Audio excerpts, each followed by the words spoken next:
Hey guys, welcome back to the Uncommodified podcast and to another UNCORK Conversation. Today my guest is Natasha McKenty. Natasha, thanks for joining me on the show today. Thanks for having me. Excellent. So today Natasha and I are going to chat about sort of three different types of conversations. We're going to chat about living life uncomfortably, what that looks like for us, facing our fears, and then we're going to press into Natasha's passion to use her platform as a writer, as a broadcaster, to share stories that might otherwise get overlooked in the din of media. You know, those stories that are a little bit more inspiring, good news, the stories don't always sell newspapers and always get people glued to the TVs. That's the kind of stories I think that Natasha's most passionate about. Would that be correct, Natasha? You got it. Yep. Absolutely. You know, and that's going to be an interesting part of this conversation because I believe so strongly when you do what's inside your passion, some great things happen not only for you but for others, and we want to explore that a little bit. But before we get into that, let me tell you a little bit about Natasha. Now, I don't know Natasha very well, but I had the privilege of encountering her about a month and a half ago. The first time I attended a public gathering in almost 2 years in my community at an organization called Fuck Up Nights. Now, for those of you who listen to my podcast, you'll know that at one point I did a conversation with Carlos Zembron. Carlos is the global CEO of the Fuck Up Nights movement, and in fact was one of the original 5 people that drank mezcal in Mexico and came up with that idea.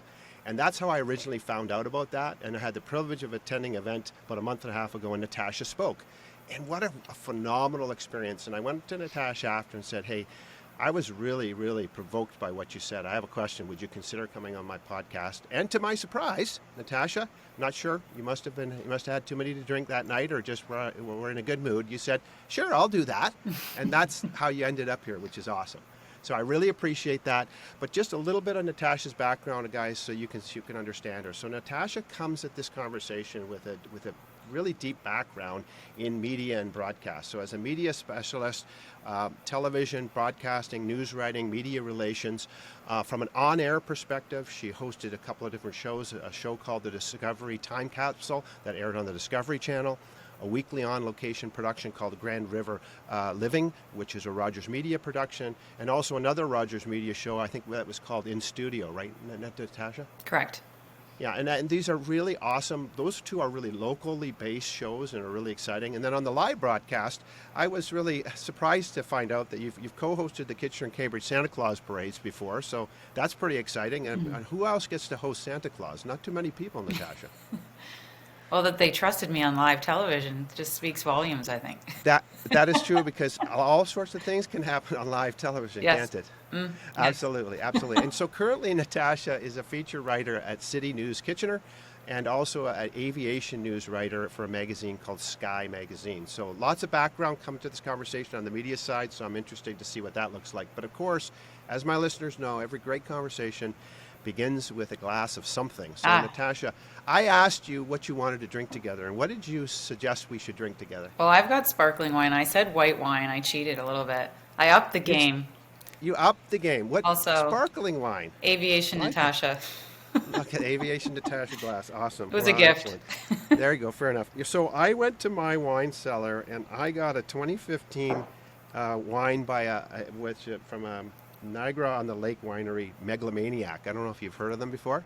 No. I love their wine. So Megalomaniac, John Howard, who I know, who actually was owned Vineland Estates and sold it. He started this other winery called Megalomaniac because he wanted to poke fun and put his finger in the eye of the wine industry because he's not very snobbish, let's put it that way. So he called his winery Megalomaniac, and all his wines are named something weird. So this is actually a contrarian Pinot Grigio. So I'm going to try that. Well, I would have brought the bottle had I have known, but I don't know what I'm drinking. Whatever my husband bought. Well, fair enough. So this is how I like to have podcast. A bottle of wine in one hand, a glass in another. Smart. So cheers, Natasha. Cheers. Excellent. All right, let's get into this conversation. Again, we want to just talk about living life uncomfortably, facing our fears, and then using our passion, our gift to express ourselves. So, Natasha, as you think about this idea, living life uncomfortably, facing your fears, what does this mean to you, and what has it looked like in your life and your career? Well, pretty much everything that I've done in a broadcasting capacity has been out of my comfort zone. It's odd, and I know I said this during my fucked up night as well, that there's a lot of actors out there and on-air personalities that are actually terrified of a crowd, and they're overthinkers, and they have imposter syndrome, and they never watch anything they do. They criticize everything they do heavily. I'm one of those people. So that's why I was a perfect fit for fucked up night, not because I feel like I have like major fuck ups, but I feel like in general, the entire existence of my career is a fuck up, because it's all been a challenge to me, but I don't know how to live outside of, fear and that adrenaline rush I guess I'm addicted to. But I also feel so passionately that my role in life, because I had a very traumatic childhood, that my role in life is to help others get through, the obstacles and hurdles that life throws at you. And as you said, good news isn't necessarily the most read, but it is the most needed. And so, I spent a good portion of my career, with the negative news and telling the news that needs to be told. But I also found that I could do what I loved. And, there is a market for an entertainment value for good news. And, I've along the way healed my own stuff, just by being surrounded by these people who have, come from some kind of, diversity and figured it out and made their impact in the world. So those are the types of stories that I tell, in order to, kind of bury my own fuck ups. You know what? I think we may have been cut from the same cloth. Maybe lost at birth. I'm not sure. Because I think I hear this often.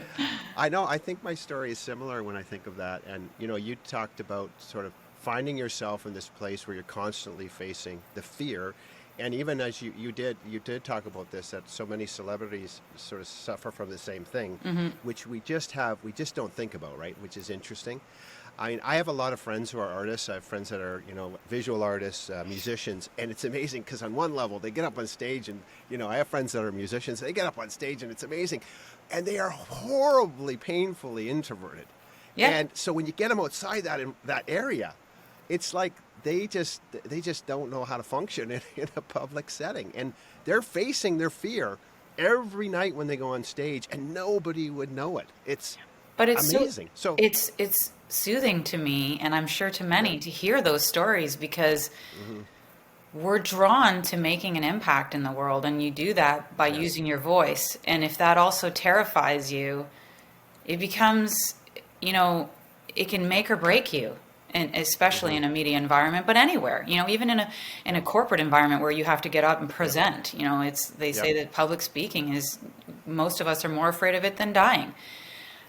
So yeah, I mean, it can be debilitating, and especially coming out of a pandemic where we got comfortable in our pajamas and hiding in our living rooms and trying to get, like you said, that was your first event in 2 years. It was my first event, and I was speaking. That was a little scary.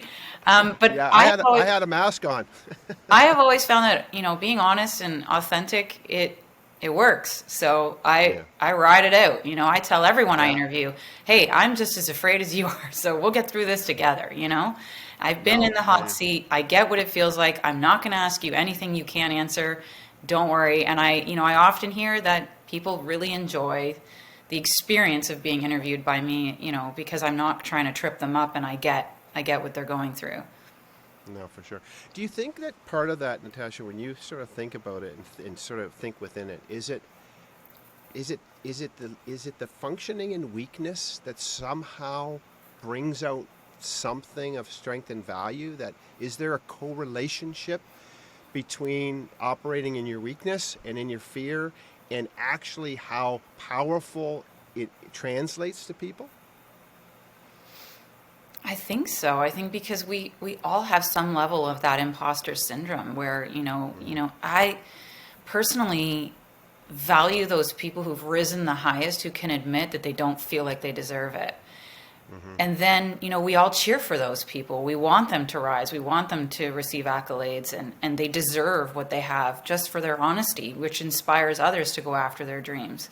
We all, I think, live in weakness of some kind, right? And either we learn to be comfortable feeling that on a regular basis, or we let it stop us from achieving our dreams. no, I don't yeah, think and I I'm think unique in any way. I think we're all just, in the same boat. It's just some of us are more willing to admit it and speak it out publicly.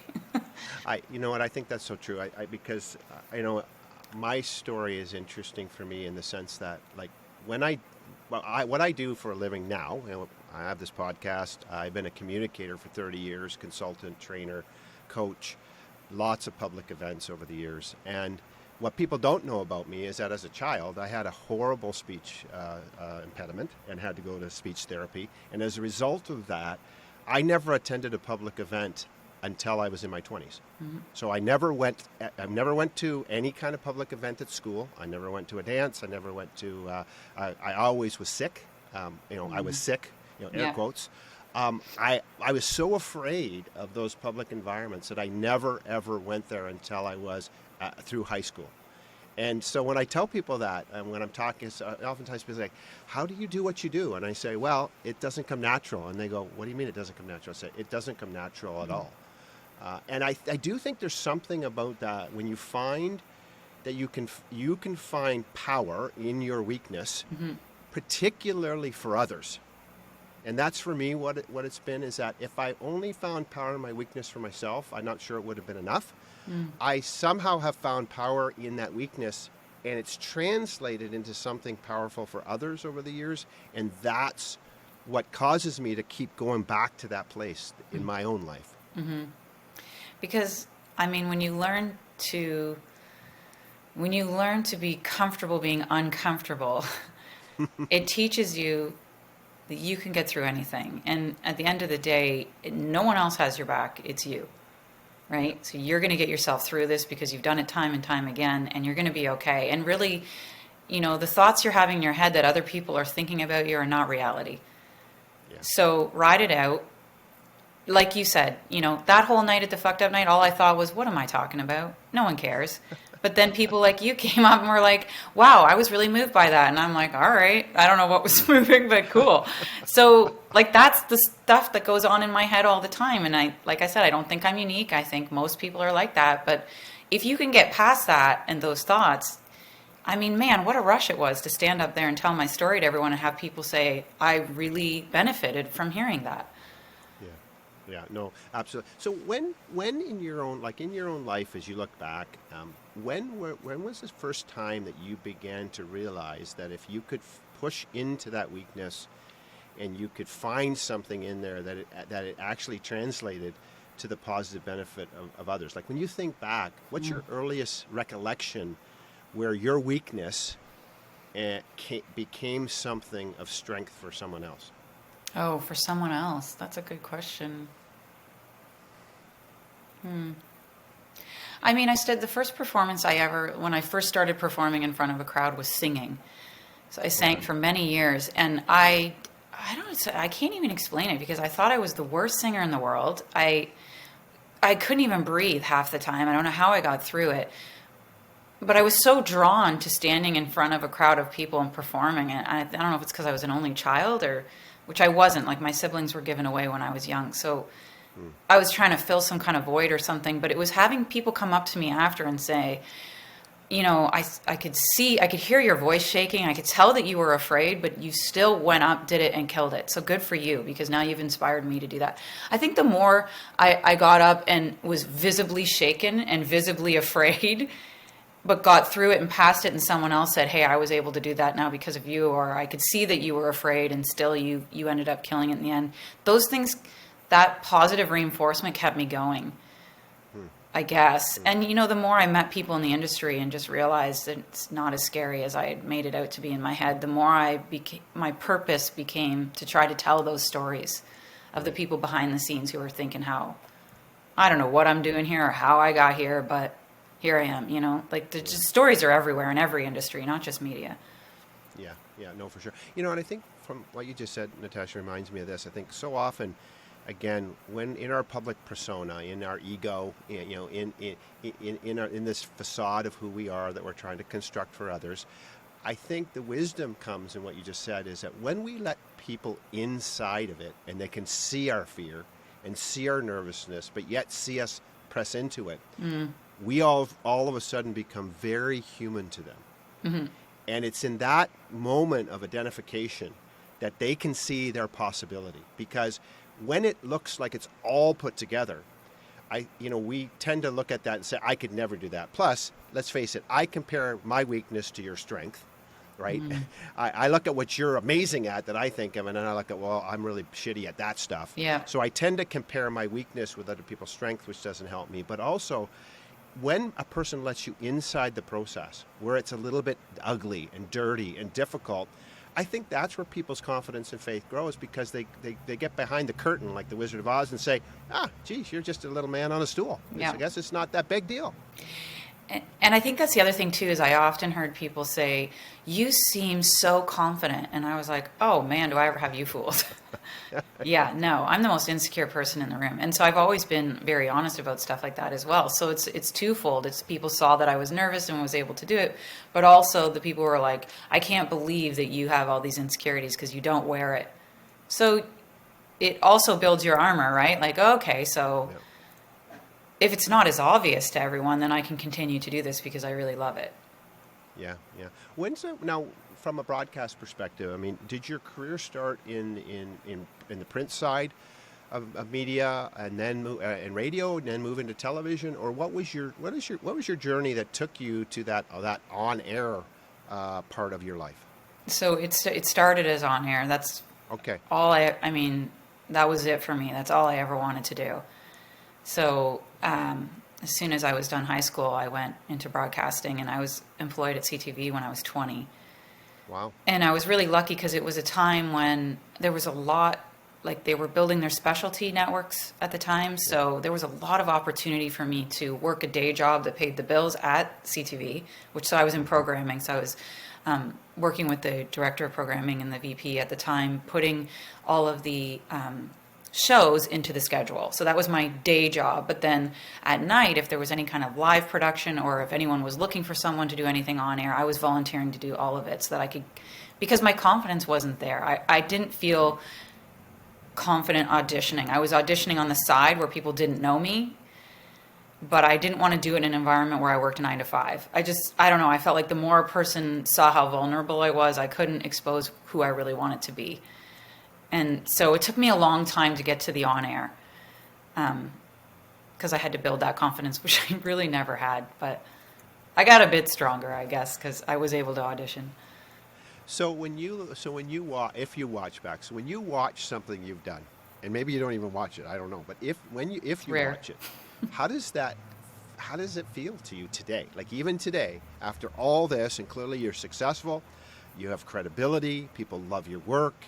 You've done amazing things. You've had lots of accolades. But when you watch yourself today, how does it feel? I actually feel like it's way less painful. For a long time, I couldn't even look at myself. I think because I really was trying to be someone I wasn't in the beginning. I was trying to be who I saw on TV rather than myself. And so the longer that I did this, and the more I got to know the industry and how, the best way to get someone to open up to me on camera, I got really comfortable with myself, and I started just being the real me.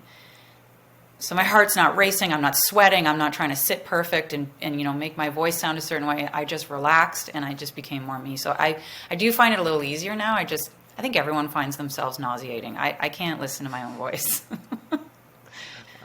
I know I have to admit, there's times where I'll do an episode in the podcast, and podcasting is new to me. I started doing this during COVID for some other reasons, but somebody had encouraged me to do this, and I thought, shit, I'll give it a try.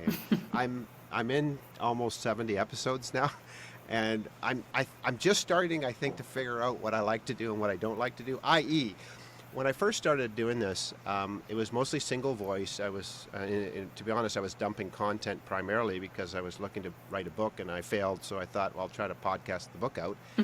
And my wife said to me one time, you know what? Hey, I like what you do, but you know what? All my favorite podcasts are conversations. And yours is not my favorite podcast. And that hurts. That hurt. My wife said, yours is not my favorite podcast. But you need that. Well, you need that honesty. I know. Yeah. I know. I needed that honesty. And she said, you know what? You should do conversations. I said, well, interviews? She said, no. You should do conversations. She said, you're a conversationalist. I mean, everywhere you go, you're chatting to people. So why don't you do conversation? So I came across this I said, okay, let's try it. And again, a lot of people say, like, well, is it an interview? And I say, no, it's a conversation. And it's natural. It's what I like to do because I love to meet people. I love to learn. I am inquisitive and curious by nature, which gets me in a shit ton of trouble. And I love to discover the narrative, the story of someone else's journey because at the end of the day, we're our words on a page. And eventually we're going to be gone. That book will be written, done and dusted, and it'll sit in the ground and rot away. But the reality is while we're here, it's narrative, it's story, it's experience. And the more I get a chance to understand that, I believe I become a different person and more whole as I see myself in the story of others. So I just sort of fell into this, and I'm really enjoying it. And I'll do it as long as I love it. When I don't love it anymore, I won't do it anymore. I'll say I did that and I'll move on. But I love doing it. And when I asked you to come on the show, that one of the things that was really provocative to me when I was thinking about it was, you talked about facing your fears. And there was one story you talked about, I think, coming off of a building. I don't know why you were coming off of a building. You were rappelling down a building or something for a news Charity. spot or something. Can you tell that story? Because I have to admit, first of all, it was painfully funny because you were very funny. I don't know if you pre-drank. I don't know what it was, Natasha. I didn't have one drink. You were amazingly funny, but funny in a way that was just spoke really into truth for me, because I was like, man, I felt like I was there with you. So why did you rappel down a building? I just want to say I had nothing to drink that night. Okay, all right. I'm just really good at self-deprecating. Well, I'll tell you, it was. I was laughing. I was up in the mezzanine, and I was laughing because of the way you told that story. So Thinking about rappelling. Yeah, I was like, but I was like, I'm petrified of heights. Oh, I'm terrified. You were talking. I know. So first of all, why were you rappelling down a building? Could you help my listeners understand? Well, first of all, I have this fear of missing out, FOMO. So when someone asks me to do something, especially if it's on camera, I say yes. Why not? I don't mind I really don't mind being a complete idiot on camera, and I hope it inspires someone else. So I was a correspondent for Daytime, which was a daily show on Rogers Media as well. So it was a morning show, talk show. So I was correspondent, and Easter Seals had asked if some of the on-air personalities would rappel the BMO building in Uptown Waterloo to raise money for Easter Seals. So they asked me if I would do it, and I thought, well, I couldn't possibly die on live television. So, okay, thinking, it'll be like tons of training, whatever. No. So we did one rappel, which was like nothing. It was, inside at like a jungle gym, not scary. It was just basically to learn how, everything works, all the cords and how not to die. I don't know. I thought it was funny. I was Laura Croft in my mind. So I show up at this building, and it's really windy. It's September.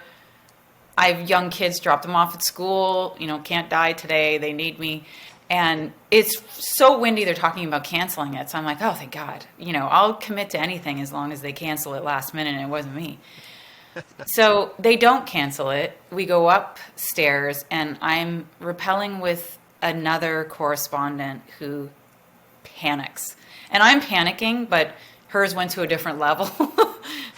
So I'm like, great, now I have to go because she's going to bail. But they made her go.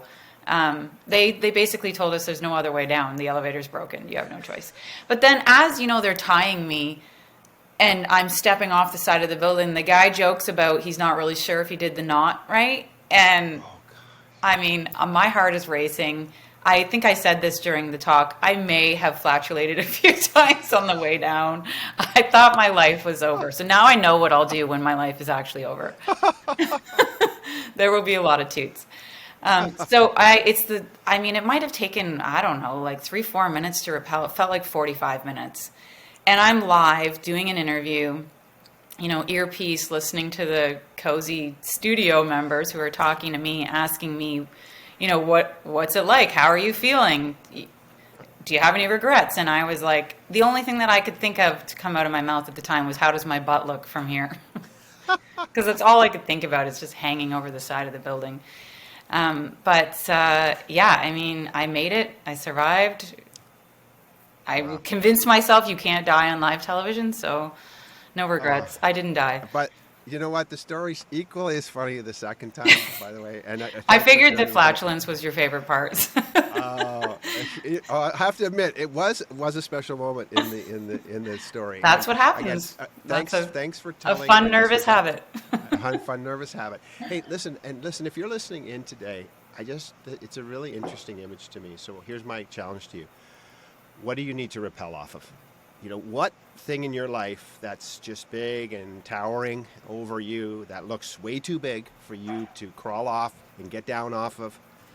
What do you need to go over the side on and face your fear? Whatever it is.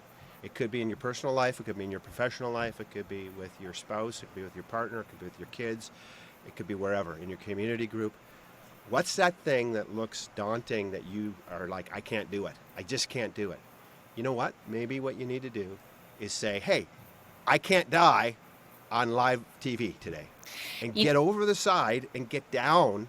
And how did it feel when you finally hit the ground? I What have did to that feel say, like? I have to say, I've remembered that rappel many times in my life when I've convinced myself I can't possibly handle what I'm going through.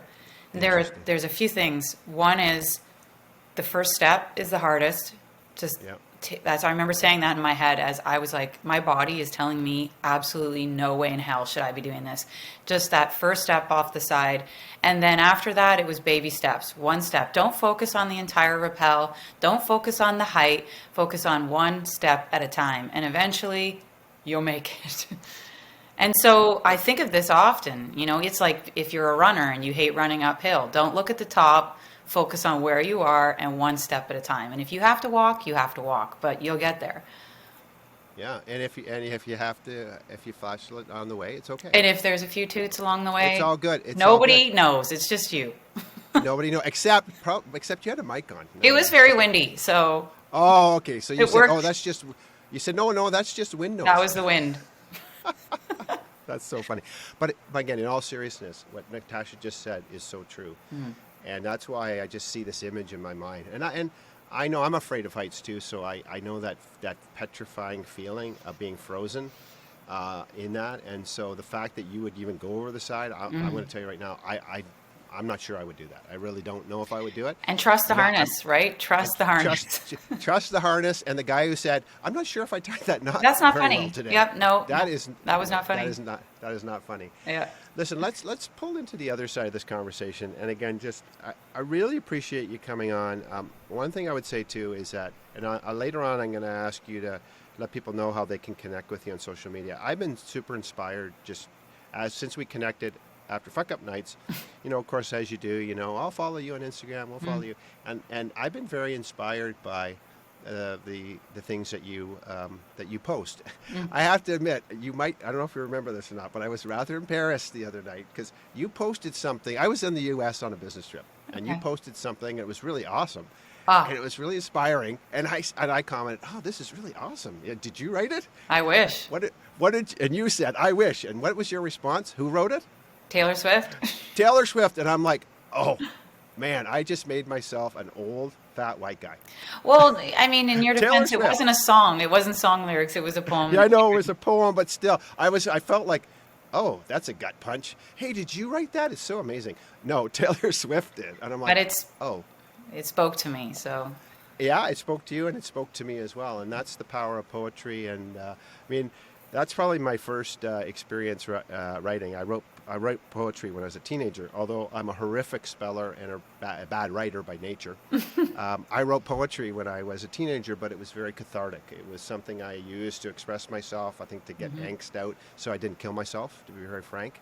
yep. I learned to use the pen sort of to poke at the pain in my life, and somehow that pen, I don't know what, it's really weird. It's somehow like when I put pen to paper when I was writing poetry, it's like it sort of lanced some pain in my life, and I don't know if writing does that for you, but I Oh, know for me, absolutely. even today, it does. It's really powerful, isn't it? Absolutely.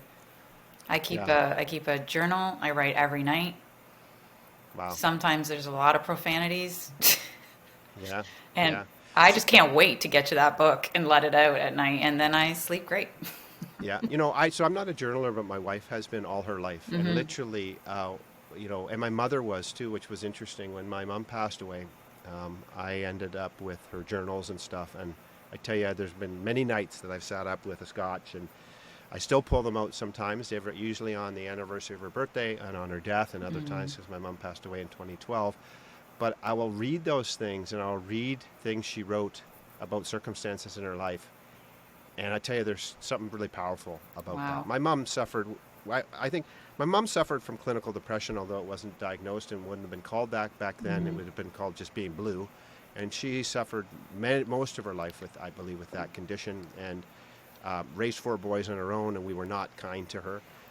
And as I look back and look at her writings in that book, I tell you, you begin to see that she was processing her pain in that book, I for often sure. have fears of people reading my journal after I die. Uh-huh. Well, you know what? But you I won't be should here, probably so just know when I'm about to die and burn it first. yeah. Or you got to get the redacted version, the black line redacted version. I should All just right, start listen. writing, please stop reading here. Yeah, do not read this. Do not read this. So listen, let's tip into the other part of this. So you have this passion, you have a gift to write, and you're a great communicator, and you write for a magazine, you do different things now. But so, what is using that gift to tell the stories of others and to tell the stories that you believe are going to bring something that really will have a powerfully positive effect on people?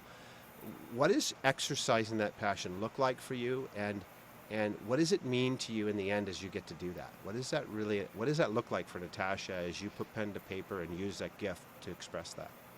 Well, I really believe that, that the saying, you are what you eat, you are what you read, Hmm. and you are the people you surround yourself with.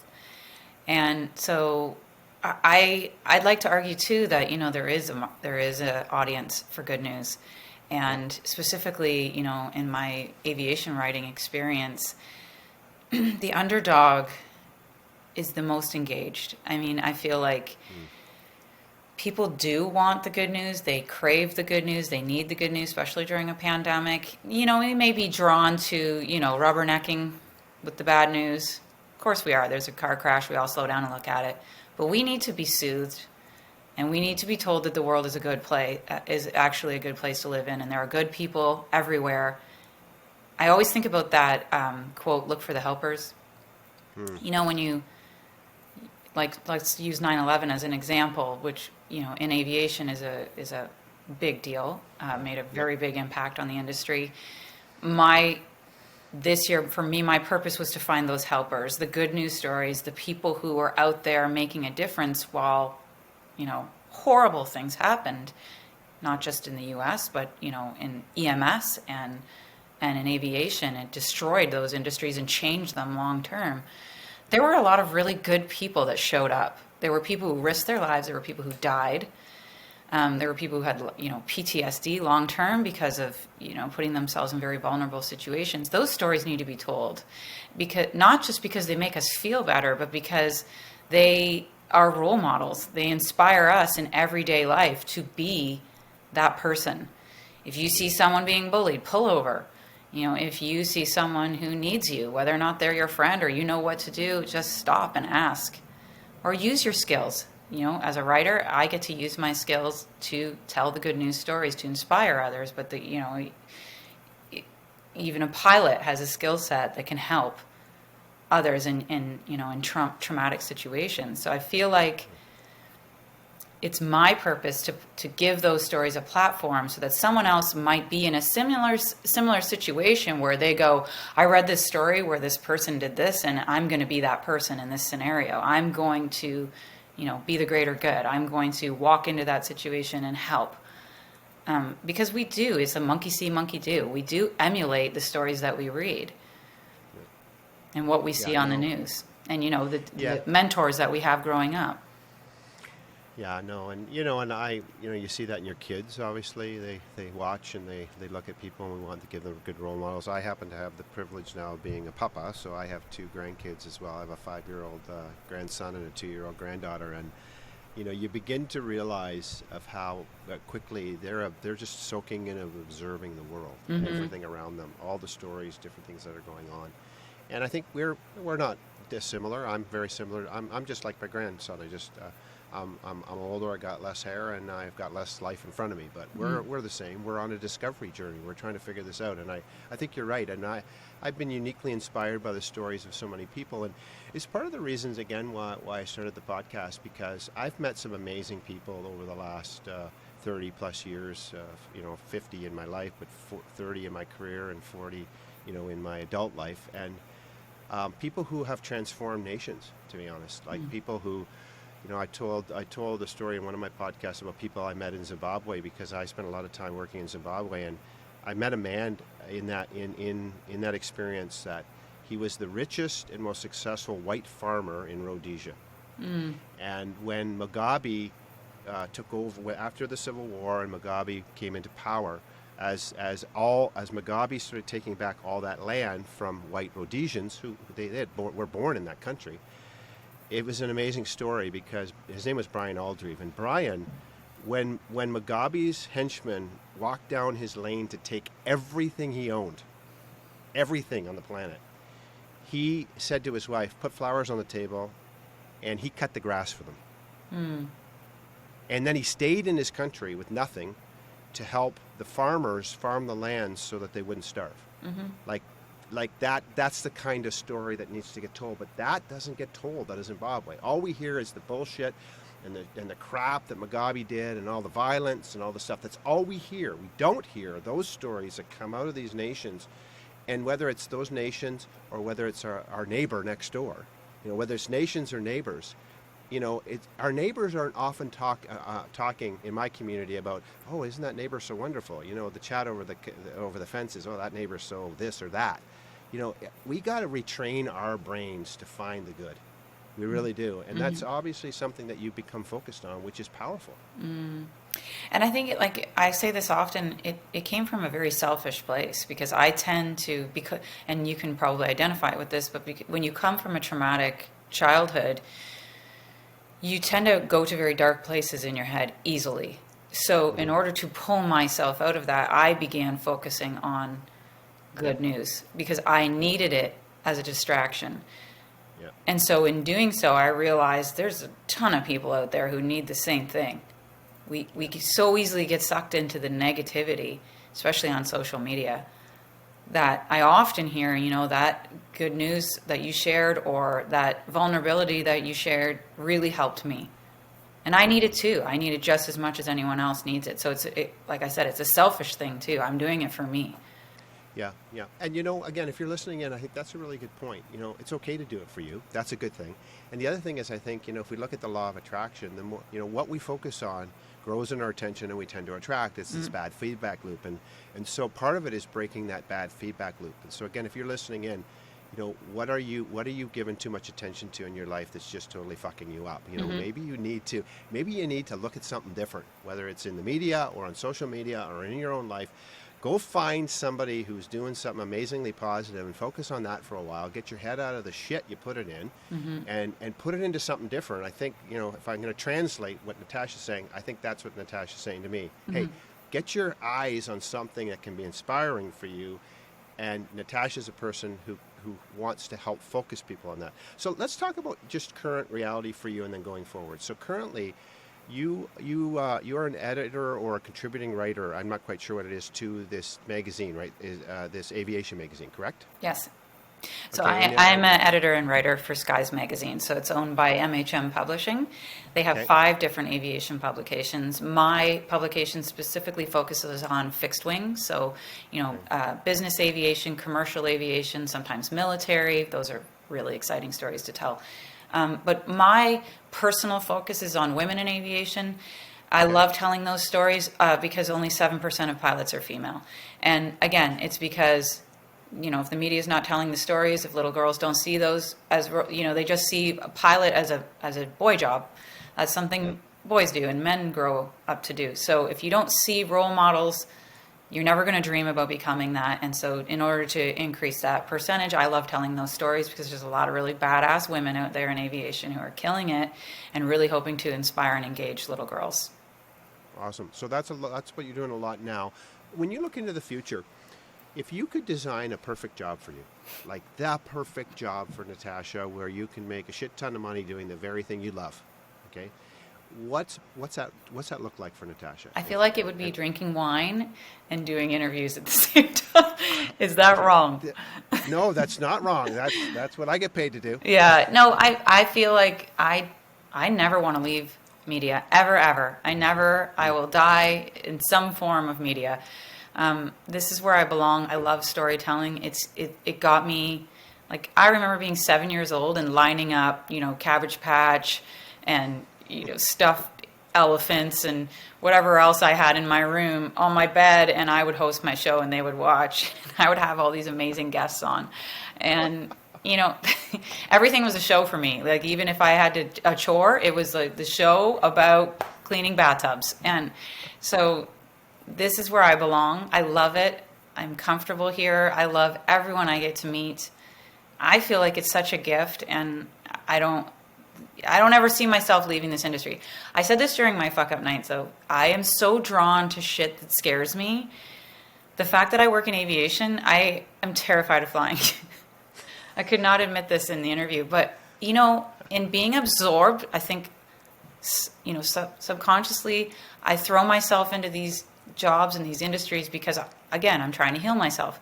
Being absorbed in this industry for the last 3 years, especially during a pandemic, I am such an amazing flyer now. It's not even funny. I don't freak out. I'm chill. I am actually fun to be on a plane with. Now, I haven't been in a Cessna, but the big planes I feel really safe in. Because now I know the avionics, I know the training, I know the people behind this industry, and they're not doing it every day because they want to die, right? It's safe. So here I am. I'm a great flyer now, and who knows how long I'll last here, but I love this industry. And on the side, I get to write for City News, as you said. So I'm still writing local news about inspiring people, and I'm having a blast. I don't know where this will take me, but it'll definitely be somewhere in the media. Yeah, no, for sure. And I laugh because I remember you said that about flying, which kills me. And, I've flown a lot over my career. And for a 4-year period, I went to Africa almost every 2 months to do leadership training with African leaders. And I never had panic attacks ever in my life. For some reason during that time, I started having panic attacks on airplanes. Yep. And I had never had panic attacks in my life. And they came out of the blue. And I had a compulsion to open the door on the plane. Literally so bad that I had to get up and get away from the door because I always sat in the exit row. Well, you can't, just so you know, you cannot open it. It's not going to happen. Well, it didn't feel that way to me, Natasha. And you can try. You're probably never going to fly again. Well, I'm telling you something. It was so horrible, though, that I started having such fear then because I didn't want to get on the airplane because I didn't want that feeling. And I'm a person who, I think what I've done is overcompensated in my life. I was not in control as a kid. A lot of shit happened to me that I wasn't in control of, so I became an uber control freak and controlled everything I could. Me too. To try to manage my life and make it work and everything. And I'm a pretty fucking good controller. I have OCD, and I say to people, organized, calculated, deliberate, all good things. It's all good, no problem. But I tell you something, when I got into that time on the plane, I was out of my element, and the fear that began to grip me, and it's funny enough, it went away as suddenly as it came, which I was really pleased with. But the last time my wife and I went to Kenya, we were in Kenya, and the plane, the night before we were to leave, the plane we were going to get on the same flight the next morning, crashed, and everybody died on it. Stop it. No, seriously. And we were in Kenya, and we were in a small little plane. I've been on some rickety planes. You think the planes you're on? No, I don't like the small ones. I've been on some rickety planes in Africa. Rickety, all right? And so this happened, and my wife was like, I'm not getting on the plane. I said, well, Pam, we're going to have to take a 12-hour Jeep ride, and it's just as dangerous, to be honest. Probably more dangerous than flying. So the morning after that, we had to get on a plane. And that, I tell you something, that took all the muscle and nerve because my wife was super nervous. And so I was really trying to be strong for her, but I was shitting myself on the inside. But I am really glad to know that there are good people out there who know how to keep things safe in the sky and you get to write about them. So listen, Well, I just got to clear. I only write about North America. okay, good. Well, I'm telling you something. I have been on some planes in Africa. The only time I ever got food poisoning in my life, Oh actually, no. real food poisoning, was on a South African airline Well, let's just hope flight. your crew wasn't eating the food. No, I hope they weren't eating the same thing but it's a good weight loss program. I lost 15 pounds in 2 days. So, Wow. but other than that, it was fine. Listen, let's bring this conversation in for a landing now based on Oh, that. I like this. I like your yeah, pretty aviation good. pun there. Yeah, I know.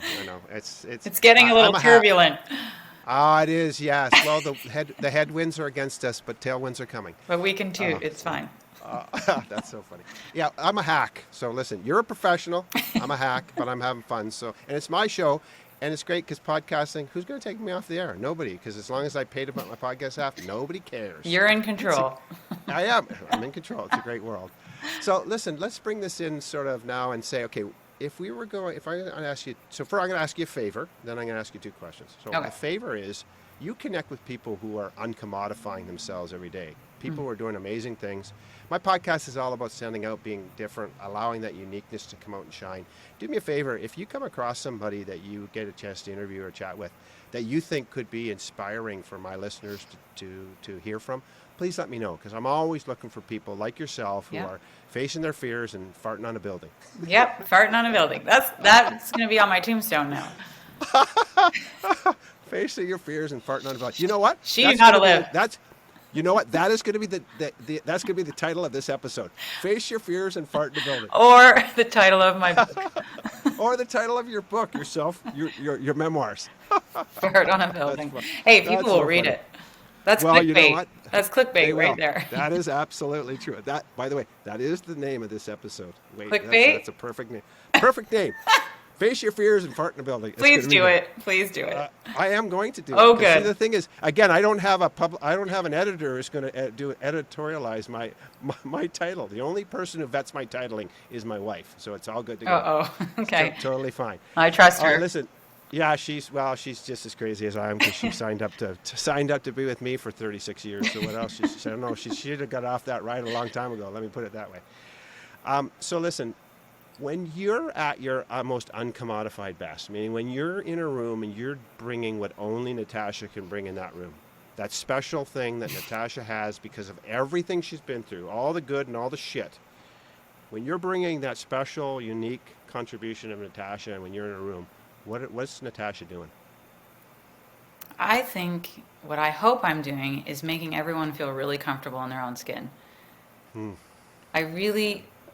That's my goal, is to make everyone feel so much more normal, even though that doesn't exist, and inspired to do whatever it is that the fear is holding them back from.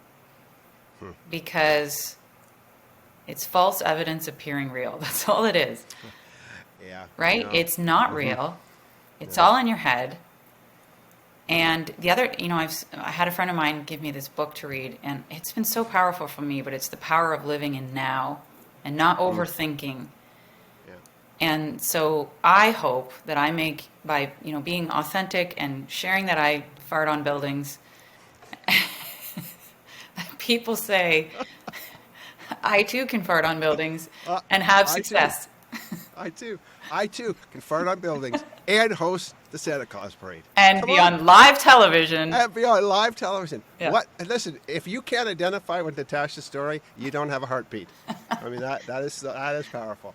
And by the way, I'm going to share something with you, and I'll share this with listeners. To be honest, I don't typically get nervous before I do podcasting, just because I love doing it. But I have to admit, after I asked you to come on the show and I started researching about you, I was like, what the fuck am I doing? Okay, I am a hack with a podcast, and I'm asking a person who's, done this show and been on this media and writes for this. I'm like, what the fuck am I getting myself into? She farts on buildings, so it'll be fine. I know, but still, I'm going to say something. I was like, you know what?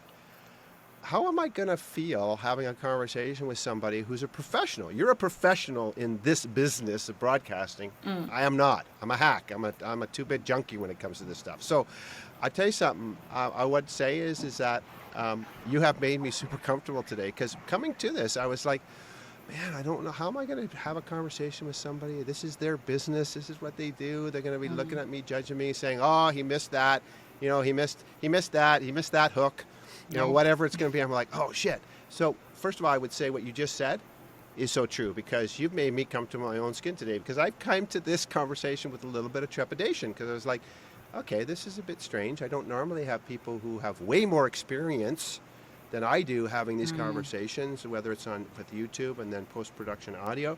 Most people come to me and I'm the quote expert because I've done this 70 times, whereas you are definitely the expert. So thanks for making me comfortable in my own skin, because I think that's proof that that's what you're good at, and I appreciate that. So listen, as we wrap up, if you could give one word of encouragement based on your life experience and based on where you're at now and based on your understanding of people, if you were going to, be Taylor Swift for a second for them and be inspirational, and by the way, you could sing if you want. I don't care what you want to do. If you could say one thing to them today to inspire them and challenge them, what would you want to say to them? I would say take that first step. Don't overthink it. Don't look down. Don't worry about the wind. Either definition.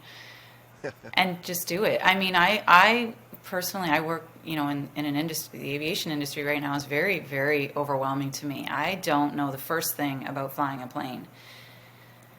But I have always told myself, I know how to who, what, when, where, why with anyone. So I can walk into a room filled with people who I believe are more intelligent than I am, and I can still carry on a conversation. I can still be authentic me. I can still get the story. And that, if you can get past the overthinking and the I'm not good enough and I don't belong here, you can have a very full life. And I mean, every room I walk into, I am not good enough to be there. That's how I think in my head. Who the heck is going to like me? Who's going to find value in the conversations I'm going to create? Am I going to be able to fit in? And when you just push past that, push past the fear and the insecurity, you can have a pretty amazing life. By the way, that's really powerful. It impacts me, and I know that will impact my listeners. So listen, if you're listening in today, again, I always say this to you guys, you're listening for a reason. Okay, you've just invested the better part of 50 minutes possibly with us today if you stayed the whole time. 50 minutes you're not getting back. You don't get this time back. I'm sorry. It doesn't happen. No, you don't get. Sorry. You know what? And by the way, it was no free, refund. So it was no refund because it was free anyways. But in all seriousness, and we get to be serious, is that you listened for a reason. And so if you listened in today, the question is, what's the reason? Grab a piece of paper, get a journal, do what you need to do, take that pen and poke it in your heart. Do something with it so that you can actually create value by activating one of these ideas and get off the side of the building in your life. It's great advice. And as you do me a favor, email me at tim@theuncommodified.com or connect with me on social media and let Natasha and I know how you're uncorking all this. And listen, Natasha, if they wanted to connect with you personally, how do they find you? Where do they find Natasha? It's so easy to find me, as you know. You just type in Natasha McKenty and you Boom, will be she's everywhere. Inundated. She's everywhere. Instagram, LinkedIn, Facebook. She's everywhere. So Twitter, you're gonna find yep. her.